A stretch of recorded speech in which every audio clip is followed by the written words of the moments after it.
আসসালামু আলাইকুম। গণযোগাযোগ অধিদপ্তরের বেশ কিছু নিয়োগ বিজ্ঞপ্তি প্রকাশিত হয়েছে। এখানে 13 গ্রেড থেকে 20 গ্রেড পর্যন্ত সকল গ্রেডেই আবেদন করতে পারবেন। প্রথম যে পদ সেটি হলো লিপিকার কাম কম্পিউটার অপারেটর। এখানে শূন্যপদের সংখ্যা 2টি, 13তম গ্রেডের একটি চাকরি। এখানে যোগ্যতা স্নাতক বা সমমান, সেই সাথে কম্পিউটারের দক্ষতা লাগবে এবং লিপি ও টাইপিং স্পিড লাগবে। এরপরে আছে ঊর্ধ্বতন কণ্ঠশিল্পী, 3টা পদ। এখানে অবশ্য কিছু প্রফেশনাল কোয়ালিফিকেশান দরকার।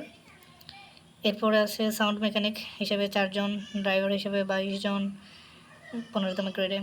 এরপর অফিস সহকারী কাম কম্পিউটার, এটা 16 গ্রেডের। এখানে আছে 40টি পদ, যেটা এইচএসসি অর্থাৎ উচ্চ মাধ্যমিক উত্তীর্ণ হলেই হবে।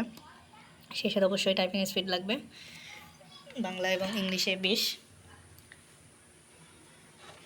এরপরে হিসাব সহকারী হিসেবে আছে 2টি এবং ঘোষক অ্যানাউন্সার হিসেবে আছে 18টি পদ, যেটার জন্য উচ্চ মাধ্যমিক বা এসএসসি দরকার। সেই সাথে স্পষ্ট ও সুমিষ্ট কণ্ঠস্বর সহ ঘোষণায় পারদর্শিতা দরকার। স্টোর অ্যাসিস্ট্যান্ট হিসেবে আছে 2 জন, না মানে 2টা শূন্যপদ। মোটর মেকানিক হিসেবে আছে 1টা, ফুড প্লেয়ার হিসেবে আছে 1 জন, সহকারী সাইন অপারেটর।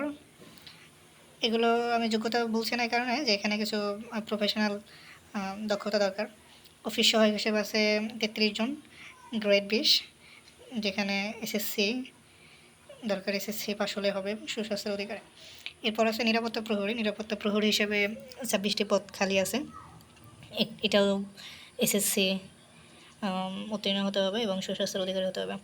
তো এই 14টি পদের বিপরীতে প্রায় 170টার মতো শূন্যপদ আছে। আপনারা যারা আবেদন করবেন, কীভাবে আবেদন করবেন, আবেদনের নিয়ম নীতি, এগুলো আমি ওয়েবসাইটের লিঙ্ক দিয়ে রাখবো। ওয়েবসাইটের লিঙ্ক থেকে আপনারা দেখতে পারবেন।